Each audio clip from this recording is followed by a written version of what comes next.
Very good morning everyone. I hope you are doing well. और देखिए mains वाले बच्चे अच्छे से तैयारी कर रहे होंगे, मैं उम्मीद करता हूँ आप लोगों से। देखिए आज की जो क्लास थी गुजरात मेंस की ऑर्डर राइटिंग क्लास चल रही है। अब आप लोगों की क्लास को यहाँ पर इसलिए जोड़ा गया है, राजस्थान वाले बच्चे सुन लीजिए, आरजेस का भी मैंने यहाँ पर बैच जोड़ा है, ठीक है। अब वो क्यों बैच जोड़ा है उसको मैं आपको बताता हूँ। जल्दी से एक बार क्लास ज्वाइन कर लीजिए, जल्दी से एक बार बाकी बच्चे क्लास ज्वाइन कर लीजिए। मैंने यहाँ पर क्यों आरजेस वाले बच्चों को जोड़ा है इस वाले बैच में, उसका मैं रीजन स्पेसिफिक कर देता हूँ आप लोगों को। देखिए गुजरात में लास्ट ईयर एक क्रिमिनल ऑर्डर आया, गुजरात में लास्ट ईयर एक क्रिमिनल ऑर्डर आया, और वो क्रिमिनल ऑर्डर अब तक किसी जुडिशरी में नहीं आया था जो यहाँ पर पूछा गया।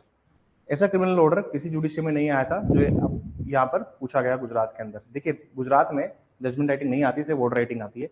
राजस्थान में भी लिखा था इन्होंने, ऑर्डर राइटिंग जजमेंट राइटिंग दोनों है, लेकिन हमारे राजस्थान में पूछते क्या है, हमारे राजस्थान में सिर्फ और सिर्फ जजमेंट पूछते हैं, क्रिमिनल में ऑर्डर नहीं पूछते। लेकिन सवाल इंटरेस्टिंग था तो इस वजह से मैंने ये पेज भी जोड़ किया, और मैंने साथ में इसके साथ में फाउंडेशन वाला पेज भी इसीलिए जोड़ा है, ताकि आप लोग एक बार समझे कि इस तरह के सवाल भी आते हैं एग्जाम के अंदर, और जब इस तरह के सवाल आते हैं एग्जाम के अंदर तो उनको किस तरह से सोल्व करना है उसको मैंने यहाँ पर डिस्कस किया है, ठीक है सर। तो प्लीज देखना स्टार्ट कीजिए। देखिए सवाल ऐसा था, draw an order granting or refusing the application filed by the applicants number 1 2 3 as per below details. अब ये एप्लीकेशन इन्होंने लगाई है, उसके रिगार्डिंग हमें यहाँ पर फाइल करना है। सबसे पहले mister Dinesh bhai was working as assistant dyeing master with Akash dyeing and printing mills private limited, referred as company Ahmedabad, in the year 1998। Applicant number 1998 में applicant number 1 posted as assistant commissioner of central excise, whereas applicant number 2 3 posted as inspector with the excise department Ahmedabad on the basis of intelligence input received as regard to large evasion of the central excise duty by the company. Applicant number 1 being assistant commissioner raided the premises for preventing checks. The applicant number 1 along with the applicant number 2 and 3 visited the place of company and carried out extensive search in the presence of independent punch witnesses. अब इस case में होता क्या है sir, case में जो excise commissioner होते हैं, चीफ एक्साइज कमिश्नर, उनके दो उसके साथ में जो सबऑर्डिनेट ऑफिसर्स होते हैं, वो एक कंपनी में रेड करते हैं, उनको ये सूचना मिलती है कि टैक्स इवेजन हो रहा है, ठीक है सर। डायरेक्टर जब यहाँ पे करते हैं तो during the search incriminating materials और फाउंड एंड सीज, सर्च पे उनको इनक्रिमिनेटिंग मटेरियल भी मिलते हैं जिसको वो फाउंड और सीज कर लेते हैं। देखिए ऑर्डर राइटिंग है, हमें मेरिट्स में नहीं जाना है, हमें इनसे मतलब नहीं है कि वहां पर क्या बना, सीजर मेमो क्या था, हमें सबसे नहीं देखना। During the raid Mr Dennis bhai alleges that he was assaulted by the applicant number 1 as to pressurise him to confess certain things. भाई रेड के टाइम पर इनको प्रेशराइज किया गया कि कन्फेशन किया जाए आपके द्वारा, और जो कंप्लेनेंट थे उन्होंने बोला कि मेरे को अक्यूट स्टमक पेन हो रहा है, और इनको हॉस्पिटल ले जाया गया और बाद में फर्दर मेडिकल ट्रीटमेंट इनको दिए गए। Very refused to take further, nothing was stated against the applicant number 1 2 3 in the form of the history before the doctor. Doctor के सामने भी इन्होंने कुछ भी बात स्पष्ट तौर पर नहीं कही। On the next day of the raid, Mr. Dennis भाई filed a FIR, जो FIR नंबर है ये फाइल किया इन लोगों ने।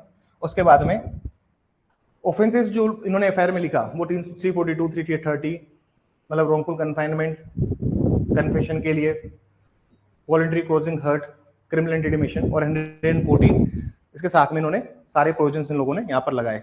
They have filed various provisions. देखिए हम लोग डिस्कस कर रहे हैं, वी आर डिस्कसिंग 2023 में एक ऑर्डर आया था, 2023 का जो ऑर्डर था मैं ग्रुप में को डाल चुका हूं। ये जो ऑर्डर था ये ऑर्डर रिवीजन एप्लीकेशन के लिए था, but they have never mention, they have nowhere mention कि ये रिवीजन एप्लीकेशन है। अब प्रॉब्लम क्या होती है सर, हमें कैसे पता लगेगा रिवीजन एप्लीकेशन है या नहीं है? हाँ सर नहीं पता लग सकता अगर आपने प्रैक्टिस नहीं करी है। If you are not being the part of the practice thing, आपको कभी नहीं पता लग पाएगा कि ये जो एप्लीकेशन लगाई इन्होंने ये रिवीजन एप्लीकेशन है। आगे देखिए, तो डेनिश भाई क्या करते हैं, इनके अगेंस्ट एफआईआर फाइल कर देते हैं। On the same day applicant number 1 also lodges an FIR against Mr. Danish and others, inter alia Danish Bishnoi, that Danish by and other obstructed raid proceeding or seize incriminate after complete investigation। Police बोलती है कि देखिए 342, 330, 323, 303 और 506 में police वाले को concern के regarding बात करते हैं। पुलिस वाले कहते हैं कि हमें बाकी के लिए तो ऑफेंसेस नहीं मिले, लेकिन वी हैव फाउंड 504, हमें 504 यहाँ पर मिला है। चार्जशीट को अकॉर्डिंगली फाइल किया जाता है, चार्जशीट को अकॉर्डिंगली फाइल किया जाता है, और मजिस्ट्रेट साहब क्या करते हैं, कॉग्निजेंस ले लेते हैं। एक बात याद रखिए, जब कभी मजिस्ट्रेट ने किसी ऑफेंस पे कॉग्निजेंस लिया है, मजिस्ट्रेट ने सपोज कीजिए कॉग्निजेंस लिया है किसी ऑफेंस के अगेंस्ट, अगर आपको उसके अगेंस्ट एप्लीकेशन लगानी है, देखिए पब्लिक सर्वेंट जो होता है वो सेक्शन 21 में पब्लिक सर्वेंट है, सेक्शन 21 में पब्लिक सर्वेंट है, आईपीसी सेक्शन 21 में, ठीक है सर। अब होती क्या चीज है सर, पब्लिक सर्वेंट के अगेंस्ट अगर कोई मैटर इनिशिएट करना है, then you have to take prosecution sanction. आपको स्टेट गवर्नमेंट से या सेंट्रल गवर्नमेंट से प्रोसिक्यूशन सैंक्शन लेना होगा। अगर आपने प्रोसिक्यूशन सैंक्शन नहीं लिया है, then you can not proceed against them, आप उनके अगेंस्ट प्रोसीड नहीं कर सकते। इस केस में भी सर ऐसा ही होता है, जहां पर मजिस्ट्रेट क्या करते हैं सर, पुलिस जब इन्वेस्टिगेशन करती है सारे ऑफेंसेस के अंदर पब्लिक सर्वेंट के अगेंस्ट, पुलिस कहती है कि हमें सिर्फ 504 हुआ जाना प्राप्त हुआ है, हमें लगता है 504 का ऑफेंस यहाँ पर कमिट हुआ है, तो 504 के अगेंस्ट ले लेती है और इशू प्रोसेस कर देती है। इशू प्रोसेस का मतलब होता है वारंट इशू कर देती है। देखिए मजिस्ट्रेट जब कभी भी कोग्निजेंस लेंगे तो उसका इफेक्ट क्या होगा, उसका इफेक्ट होता है वारंट इशू होना। जैसे आपने पढ़ा होगा 204 में, सेक्शन 204 है अपना इशू प्रोसेस, तो उसमें वारंट इशू हो जाता है, अवेलेबल या non available depending on the magistrate और circumstances of the case. Applicant जो एग्रीड है issuance order of issuance of process से preferred an application under section 197 of the CrPC. अब बच्चे क्या मिस्टेक करते हैं, कॉमनली बच्चे ये मिस्टेक करते हैं कि सर एक 197 की एप्लीकेशन लगानी है, मतलब 197 की एप्लीकेशन लगानी है, लेकिन अगर आप देखें 197 की एप्लीकेशन ये कोई एप्लीकेशन नहीं होती है। टेक्निकली बात क्या है, मजिस्ट्रेट ने अगर कोग्निजेंस ले लिया है तो उसके अगेंस्ट हमेशा लगती है रिवीजन। देखिए जब मैं आपको 397 मैंने आपको पढ़ाया था, ये लॉन्ग क्लासेस सीआरपीसी की याद करो, तो मैंने एक जजमेंट लिखवाया था आप लोगों को। वो जजमेंट ये लिखवाया था मैंने आपको कि सर रिवीजन जो होती है हमेशा वहां लगती है जहां पर इंटरलोकेटरी ऑर्डर नहीं होता, जहां पर भी अंतर्वर्ती आदेश नहीं होते, वहां पर हम क्या लगाते हैं, पुनरीक्षण याचिका लगाते हैं, रिवीजन एप्लीकेशन लगाते हैं। तो उसके लिए इन लोगों ने लगाया। अब इसका जो जजमेंट इसका जो ऑर्डर हमने लिखा, उस ऑर्डर को आप लोग देख लीजिएगा। सर डेट वगैरह चेंज कर लीजिएगा, यहाँ पर 1998 से स्टार्ट है, तो मैं यहाँ पे 1998 लिख देता हूँ। एफआईआर नंबर ऊपर जो दिया हुआ है मैं उसको मेंशन कर देता हूँ, ऊपर एफआईआर नंबर कौन सा लिखा हुआ है उसको हम लोग मेंशन कर देते हैं, 1077 ऑफ 1998, ठीक है सर। तो मैं भी यहाँ पर क्या करता हूँ, एफआईआर नंबर में 1007 ऑफ 1998, ठीक है सर, मैंने ये भी सेम काम कर दिया। फिर कौन से कोर्ट में लगी है, एडिशनल सेशन जज at Ghikanta Ahmedabad president over by PQRS, ठीक है सर, सिंपल जो मैंने बोला। एप्लीकेंट 3 है सर, 3 लोगों ने एप्लीकेशन लगाई है, assistant commissioner of central excise, inspector of central excise, inspector of central excise Ahmedabad, इन लोगों ने एप्लीकेशन लगाई है तीनों ने, ठीक है सर। और वो किसके अगेंस्ट लगाई है सर, मिस्टर दैनिश भाई और स्टेट ऑफ गुजरात के अगेंस्ट यहाँ पर लगाई, क्योंकि ओरिजिनल कंप्लेनेंट जो है रेस्पोंडेंट है वो है दैनिश भाई, उनके अगेंस्ट और स्टेट ऑफ गुजरात के अगेंस्ट हमने लगाई है, ठीक है। एडवोकेट जो है उसकी ये फॉर्मेट है फिक्स, ये आपको ऐसे ही फॉर्मेट में लिख के आना है, ठीक है sir. Order under section 397 read with section 399 of the CrPC. हम जो रिवीजन फाइल कर रहे हैं against the order of concerning magistrate, उसके अगेंस्ट हम लोग ऑर्डर फाइल कर रहे हैं। अब आप इसको शांति से पढ़िएगा। The present revision application has been filed under section 397, 399 by the applicant number 123 challenging the order dated। क्योंकि हम क्या चैलेंज कर रहे हैं, हम कॉग्निजेंस ऑर्डर को चैलेंज कर रहे हैं जिसके रिजल्ट में इश्यू प्रोसेस हुआ है। देखिए 2023 में जो ये पूछा गया order, it is one of the toughest order. अगर आपने प्रैक्टिस नहीं करी है आपको कभी नहीं पता लगेगा कि 197 में तो कोई एप्लीकेशन लगती नहीं है सर। प्रैक्टिस में हम लोग जो जाते हैं कॉग्निजेंस के अगेंस्ट, हम रिवीजन एप्लीकेशन फाइल कर रहे हैं, ये बात आप बिल्कुल ध्यान रखिए। पास द लर्नेड मजिस्ट्रेट साहब ने क्या लिया है सर, कॉग्निजेंस लिया है, challenging the order dated passed by the judicial magistrate Ahmedabad whereby cognizance was taken under section 504 of IPC and process was agreed against them. The brief facts, हमने second paragraph में brief fact लिखे हैं कि fact क्या थे, ठीक है sir, ठीक है। थर्ड पैराग्राफ में हमने लिखा है the applicants content the act allies were committed in discharge of official duty. ये लोग कह रहे हैं ऑफिशियल ड्यूटी में हमने काम किया है। देखो सर सिंपल सा एक फॉर्मूला समझ लीजिए, रिवीजन एप्लीकेशन अगर 197 में चाहिए तो ये समझ लीजिए सर, ये है कि अगर आपने ऑफिशियल ड्यूटी में कोई काम किया है, आपकी ऑफिशियल ड्यूटी से रीजनेबली कोई जुड़ा हुआ कोई एक्ट है, कोई भी एक्ट जो आपकी ऑफिशियल ड्यूटी के साथ में जुड़ा हुआ है, तो वहां पर सैंक्शन रिक्वायर्ड है। बहुत सारे एक्ट ऐसे होते हैं जहां पर सैंक्शन की आवश्यकता नहीं होती। जैसे सपोज कीजिए कोई आदमी चीटिंग कर रहा है, सपोज कीजिए डिपार्टमेंट में एक ऑफिसर है जो क्रिमिनल ब्रीच ऑफ ट्रस्ट कर रहा है, 409 का ऑफेंस कर रहा है, 409 IPC criminal breach of trust bye a public servant 408। अगर ये वाले ऑफेंस करता है सर, वहां पे प्रोसिक्यूशन कंसेंट की सैंक्शन की आवश्यकता नहीं होती। आगे देखिए एप्लीकेंट क्या कह रहे हैं, एप्लीकेंट कह रहे हैं कि यार हम लोग अपनी डिस्चार्ज कर रहे थे ऑफिशियल ड्यूटी को, therefore sanction under 197 CrPC was mandatory. इसलिए सेक्शन 197 में कंसेंट लेना मैंडेटरी है। In the absence thereof the magistrate could not have taken cognizance, और उसके एब्सेंस में मजिस्ट्रेट कॉग्निजेंस नहीं ले सकते। जजमेंट जो लगाए इन लोगों ने सुप्रीम कोर्ट के, वो एक तो है माटा जोग डोबे वर्सेस एचसी भरी, दूसरा लगा है state of Odisha versus Ganesh Chandra Jew, तीसरा लगा है Hiralal junction versus state of Gujarat. This is the Gujarat High Court judgment and two judgments are from the Supreme Court. The respondent on the other hand contains that the alleged abuse or intentional insult under section 504 IPC has no nexus of discharge of this official duty.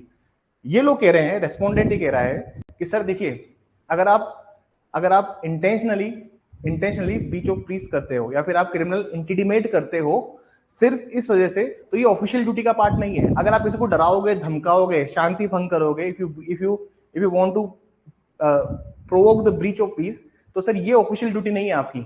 ये यहाँ पे इन्होंने लिखी है, contain the alleged abuse और intentional insult under section 504 has no nexus or discharge of official duty and no sanction is required before taking cognizance. आगे देखिए, having heard both sides, is it clear the applicants were present at the company premises their official capacity? पहली बात इन्होंने यहाँ पे इन्होंने rectify, court ने जो बोला, कोर्ट ने बाकी डॉक्यूमेंट्स देखने के बाद में ये बोला कि देखिए अगर ऑफिशियल कैपेसिटी में वो लोग प्रेजेंट थे ऑफिशियल कैपेसिटी के अंदर. दूसरी, the acts complaint of allegedly occurred during the course of search or seizure operation, whether the alleged words used, court ही देख रहा है whether the alleged words used or act committed were part of discharge of official duty or in excess thereof. Court ही कह रहा है कि अगर एडिशनली कोई काम किया है, इफ दे वर्क एडिशनली, अगर अलग से कोई काम किया है, अपने ऑफिशियल ड्यूटी के अलावा कोई काम किया है, तो कोर्ट ने बोला विल रिक्वायर एविडेंसेस. अब एविडेंसेस तो ट्रायल के स्टेज पर होते हैं सर, एविडेंसेस हम एप्लीकेशन में नहीं डिसाइड करेंगे. We will not enter into the merits of the case. बात समझिएगा आप मेरी. However, test is whether the act is reasonably connected with the performance of the official duty. However, the test is whether the act is reasonably connected with the official duty. हमें देखना पड़ेगा क्या जो इन्होंने एक्ट किया, क्या वो official duty से कनेक्टेड था, क्या वो एक्ट ऑफिशियल ड्यूटी से कनेक्टेड था, तो उसको हमने यहाँ पर मेंशन किया. Applying the said test, the alleged intentional insult prima facie arose of the official search conduct. तो यहाँ पर प्राइमा फेसी हमें क्या दिख रहा है, प्राइमा फेसी जो दिख रहा है वो ऑफिशियल सर्च कंडक्टेड किया था उनसे था, और तो section under 197 was a prerequisite before taking cognizance. Section 197 is a mandatory condition before taking cognizance. The learned magistrate erred in issuing process without sanction.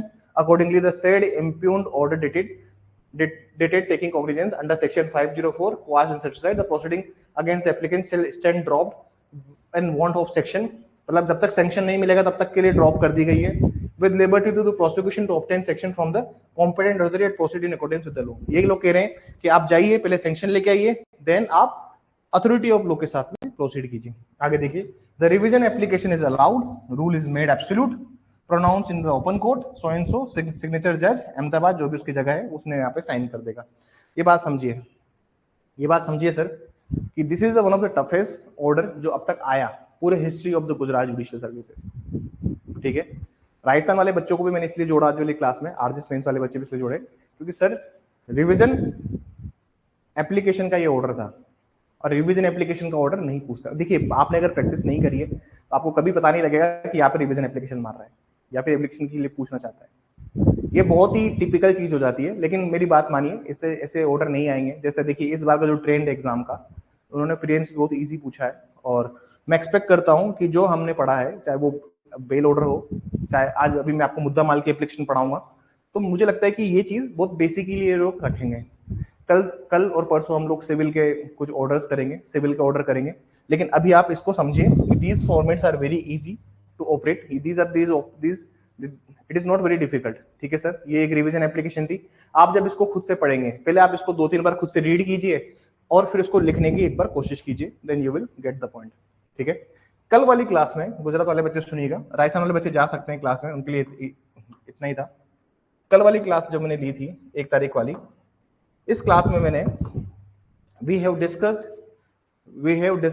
With respect to prohibition act में हमने bell grant करी थी. ठीक है sir, अब ये मैंने समझाने के लिए आपको लिखवाया है ना, मैंने आपको ये समझाने के हिसाब से ये सब चीजें लिखवाई है. ठीक है ना सर, समझाने के लिए. एग्जाम में हेडिंग वेडिंग मत डालना सर, ठीक है ना, एग्जाम में हेडिंग वगैरह मत डालना. ये सिर्फ मैंने समझाने के हिसाब से लिखवाया है आपको, इन सबको मत लिखिएगा. ये सिर्फ मैंने आपको समझाने के लिए लिखवाया है. कल इंट्रोडक्शन लेक्चर था तो मैंने सिर्फ आपको समझाने के लिए लिखवाया है, इन सबको मत डालिएगा. पैराग्राफ फॉर्म में लिखिएगा, instead of writing it you just mention the paragraph, ठीक है सर। जैसे मान लीजिए ये 5वां पैराग्राफ था, तो then now it is 6th, now it is 7th paragraph, तो this would come under the paragraph format, ठीक है सर। समझाने के हिसाब से मैंने लिखवाया। अभी मैंने जो ऑर्डर भेजा आपको, आज जो मुद्दा माल का ऑर्डर भेजा उसको देखिए प्लीज, मुद्दा माल का ऑर्डर देखेंगे अपन। आज जो मैंने आपको मुद्दा माल का ऑर्डर भेजा है उसको देखिए प्लीज। एक क्रिमिनल का मुद्दा माल का ऑर्डर था। अब इस केस में होता क्या है सर, एक कार है, एक कार ओनर के घर के पार खड़ी थी और उस कार को उसकी विदाउट नॉलेज यूज कर रहे थे कुछ लोग in supplying of the liquor. A vehicle Maruti Swift car number so and so was seized by the police of Vrastapur Police Station, Ahmedabad, in connection with an offence registered under section 65A, 65E, and 116B of the Gujarat Prohibition Act. It is alleged that the vehicle was being used for the transporting a large quantity of illicit liquor. The accused was arrested and released on bail.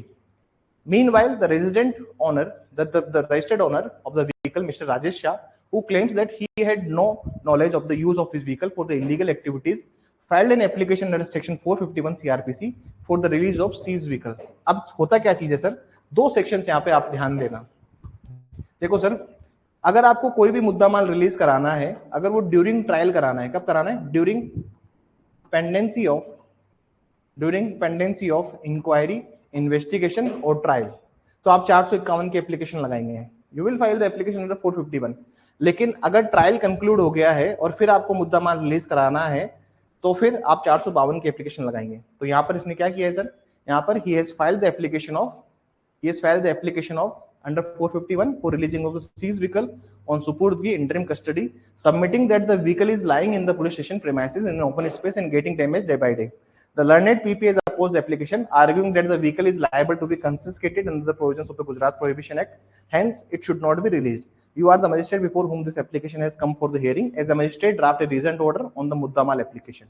This is the मुद्दा माल application. मुद्दा माल मतलब sir वो चीज जिसके साथ offence किया गया है, चाहे वो गाड़ी भी हो सकती है, चाहे वो शराब हो सकती है, कुछ भी हो सकता है सर। वो चीज जो पुलिस ने कंफिस्केट कर ली, वो चीज जो पुलिस ने सीज कर ली है, हमको उसको रिलीज कराना पड़ेगा। देखिए सर, ऐसा कहते हैं कि अगर मान लीजिए, देखिए एक there is a judgment, Ambalal Desai वाला जजमेंट, अभी मैं आपको डिस्कस करूंगा। देखिए ऐसा कहते हैं हम लोग, वी यूजुअली से दिस, हम यूजुअली ऐसे कहते हैं कि जब कभी भी कोई गाड़ी पुलिस स्टेशन खड़ी है, तो उसका मतलब क्या है सर, उसका मतलब है कि वो स्टेट के काम नहीं आ रही, वो राज्य के क्या काम आ रही। मान लीजिए वो गाड़ी अगर पुलिस स्टेशन से रिलीज हो जाएगी, तो वो पेट्रोल भी भराएगी, वो इकोनॉमिक एक्टिविटी भी करेगी, तो वो स्टेट के लिए हेल्पफुल है, वो एक्टिविटी स्टेट के लिए मच हेल्पफुल है, तो हम उसके लिए जाएंगे। अब सर यहाँ पे समझने की कोशिश कीजिएगा, ठीक है ना सर। इसमें आप देख लीजिए, जुडिशियल मजिस्ट्रेट सेम हमने वही फॉर्मेट रखा है इसके अंदर। We have followed the same format under this, और ऑर्डर अंडर सेक्शन 451 सीआरपीसी हमने यहाँ पे लिखा है। तो प्रेजेंट एप्लीकेशन में क्या था, हमने जो पूरी जो एप्लीकेशन किस चीज के लिए लगाई गई, हमने उसका एक ब्रीफ फैक्ट दिया। दूसरा, the learned advocate for the applicant has submitted, the applicant is registered owner and has no knowledge of the alleged offense. It is further submitted that vehicle is lying in the open premises of the police station and deteriorating due to the exposure of the sun and rain, resulting in heavy depreciation. Reliance is placed upon the Supreme Court judgment. There is a Sundar Bhai Ambalal Desai of state of Gujarat. ये judgement बहुत relevant है sir, और ये बहुत landmark judgement है।